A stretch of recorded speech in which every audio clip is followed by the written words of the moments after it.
Et ton article? Justement, patron, j'étais en train de travailler dessus. De qui tu te fiches, les côtiers? Où es-tu, espèce de tir au flanc? Patron,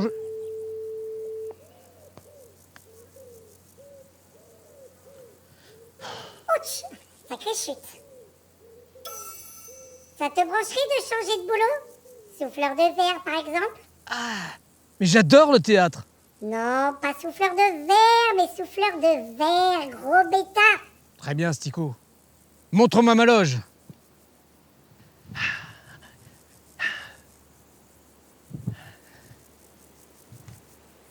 Égaré en Touraine, y élu domicile. Proche de sa natale Beauce, le poète Verrier adopte le art docile. Troglodytique et Phaistos, Patrick flirte avec la minéralité. Ses mains soufflent façonnant l'altérité. Souffle façonnant l'altérité, de brutes éclats de roche en gouttes de rosée. En gouttes de rosée.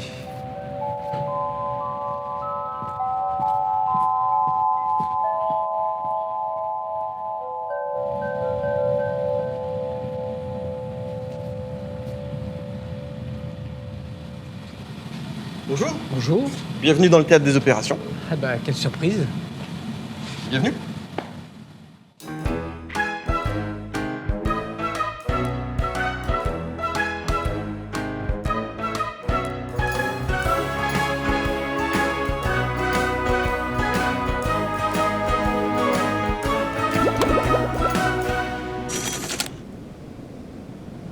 Bon, alors, me voilà équipé. Ouf.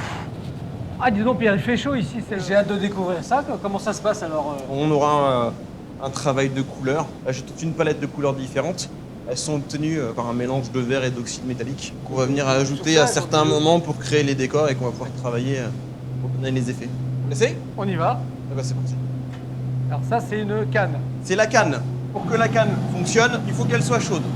Le verre fondu glisse sur le métal froid, alors qu'il vient à se souder sur le métal chaud. Donc il faut absolument que la canne soit chaude, sinon on n'arrivera jamais à attraper le verre. D'accord. Et donc on va pouvoir y aller, ça se passe avec le four de fusion. Je cueille le verre. J'ai pris une première quantité sur laquelle je commence à mettre les couleurs. Là, c'est du violet foncé que je mets sous forme de grain. Je vais mettre plusieurs couches pour éviter que ça ne passe que des points. Et ça se passe dans le four de réchauffe. C'est un four qui chauffe à 1100 degrés. Là, ça permet aux paillettes de fondre et de se fondre au verre. C'est ça. Et j'en mets une deuxième couche. Donc la rebelote, hein. Pareil, deuxième couche. On fait refondre la deuxième couche, on attend que ça fonde correctement. Le métier de souffleur de verre, c'est un métier où il faut prendre son temps tout en se dépêchant. Je vais commencer à donner une forme régulière. Alors pour ça, je vais sur mon banc. C'est là que le gros du travail va se faire, hein. J'y ai mes outils, entre autres la mouillette que j'ai dans la main, c'est du papier journal qui est mouillé, qui est imbibé d'eau. Je vais en fait simplement donner la forme à la matière avec la pression des doigts, un peu comme le potier le fait avec sa terre. D'accord. Sauf que le potier, sa matière est froide, il peut y aller à main nue. Et le journal est un isolant thermique, donc il fonctionne très bien pour ça. Là, j'ai soufflé un petit peu, j'ai mon pouce qui bouge l'extrémité pour garder l'air sous pression. Et avec la chaleur, l'air vient à se dilater dans la canne. Comment ça gonfle? Voilà, ça gonfle au fur et à mesure que l'air se dilate. Voilà. Et quand ça s'est soufflé, on enlève le pouce. C'est creux, puisque j'ai soufflé. Bien sûr. La quantité que j'ai là, elle n'est pas suffisante. Il va falloir que j'aille rechercher du verre par-dessus. Presque. Le verre soit suffisamment froid pour ne pas se déformer dans le four et je vais reprendre du verre. Deuxième couche de verre. Oui. Pour l'instant, je ne donne pas la forme à la pièce. Là, ce qu'on voit sur la table, c'est de la feuille d'or. 16 carats quelque chose. Là, je vais pouvoir commencer à souffler, cette fois-ci à la bouche. Ça demande beaucoup de souffle ou... On arrive à souffler la matière quand elle est assez molle au final, comme quand on souffle dans un ballon de baudruche. Donc, comme l'or n'est pas extensible, il va craqueler, donc ça va faire des paillettes qui vont s'écarter les unes des autres. Donc il vit naturellement, il se place naturellement. C'est ça. lui qui décide. On le laisse faire tranquillement. Ok. Dans le four, le verre est fondu en permanence. Il a une texture qui est assez proche du miel liquide. Il vient chercher le verre comme si c'était du miel. Du miel, dans comme le si pot on de allait miel. chercher du miel. Exactement. Et là, on va pouvoir souffler. Et ça va être à vous de le faire. Moi, je vais souffler. Oui, Vous me dites? c'est parti. Encore. Vous pouvez souffler plus fort. Ça vient petit à petit, c'est très bien. Stop, c'est bon. C'est fait. La pièce est soufflée. maintenant, je vais pouvoir peaufiner un peu de la forme. Là, le fait d'avoir travaillé, le verre a refroidi, hein, parce qu'il passe d'un four à 1100 degrés à un atelier où il y a 1000 degrés de moins. Ouais. La surface, le verre vient à refroidir, à se figer. On retourne dans un four à 1100 degrés, ça se réchauffe, ça redevient malléable. Ça permet de retourner sur le banc pour travailler quelques instants de plus. Ça, c'est bien ramolli. Vous n'avez aucune protection pour vous pas de risque de brûlure, si, ça doit arriver quand même. Oh, ça arrive quand même relativement rarement. J'ai plutôt tendance à me brûler plus quand je cuisine que quand je travaille. Ouais. Alors, la forme est bonne, le décor est bon. J'ai fait le fond de la pièce, c'est-à-dire que quand elle sera posée sur une table, ce sera cette partie-là qui tranche la table. D'accord. Et j'ai créé un creux pour des questions de stabilité, pour ne pas que la pièce fasse culbuto. Là, je raye, je vais la détacher cette pièce de cette canne-là, D'accord. parce que la forme là, elle est bonne, mais je peux pas travailler le col puisque c'est sur la canne. Donc je vais venir avec une deuxième canne, je vais me souder au bout pour récupérer la pièce au bout de l'autre canne. Avec ma craie, je me crée ma cible. Quand je vais venir avec l'autre canne, ça va coller, mais sur la craie, ça fera en sorte que ça colle pas très bien. Ça me permettra de détacher à la fin sans casser la pièce. Je prends ma deuxième canne et je vais chercher du verre. Hop. Alors c'est juste pour faire un petit point de soudure. Je chasse un peu, faut pas qu'il y ait trop de verre au bout de la canne. Hop, je colle la canne là où j'ai fait la cible, je centre, je chasse le surplus de verre, parce qu'il ne faut pas qu'il y ait trop de verre qui colle, sinon la soudure sera trop forte, je ne pourrai pas détacher à la fin. Et en rajoutant de l'eau, ça fait des micro-fissures, ça fait un choc thermique, D'accord. ce qui va m'assurer, normalement, si c'est bien fait, que ça casse net à cet endroit-là.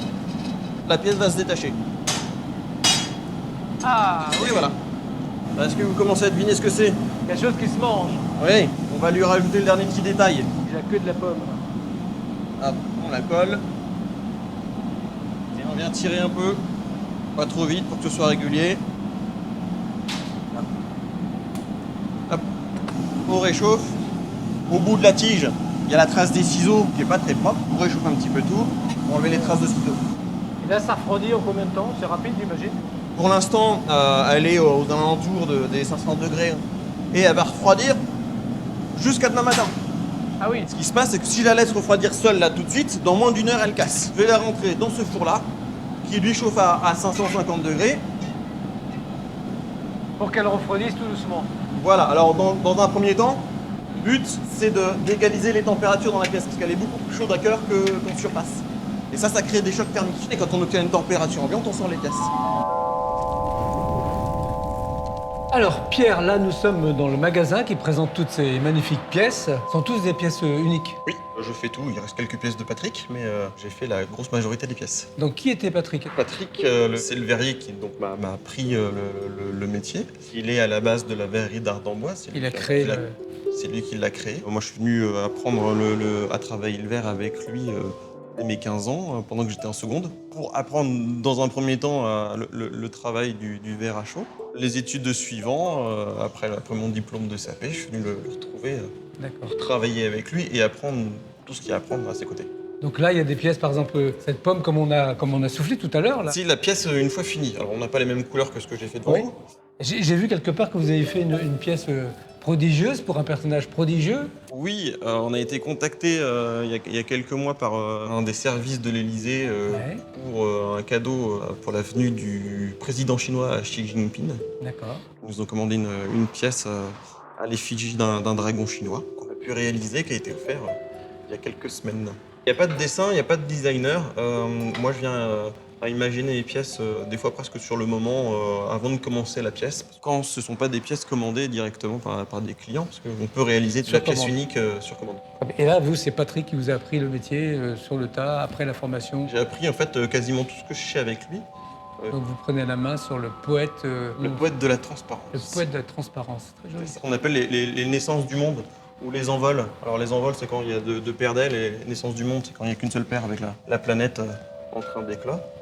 C'est la pièce signature de Patrick. Il a gagné des prix avec ces pièces-là. Donc moi, je poursuis la création de ces pièces. Et là, il y en a pour tous les goûts, parce qu'il y a plein de formes différentes, de couleurs différentes, des petites pièces aussi, des petits bijoux, j'ai vu, tous les styles, tous les goûts et toutes les bourses. On va C'est dire. ça, c'est le but. Comme on vient à faire des démonstrations dans l'atelier, on accueille du public. Le but, c'est qu'après, ils puissent repartir tous avec un petit souvenir de la verrerie. Il faut essayer de faire dans un éventail de tarifs différents, pour plaire à tout le monde. Bien, merci Pierre. Je crois que je vais aller prendre une douche, hein, parce qu'on a bien transpiré. Je parlerai de votre atelier, parce que vraiment, c'était une belle découverte. Je croyais être au théâtre, et en fait, c'est aussi un théâtre, mais sous une autre forme. Merci Pierre. Merci à vous. Au revoir. À bientôt.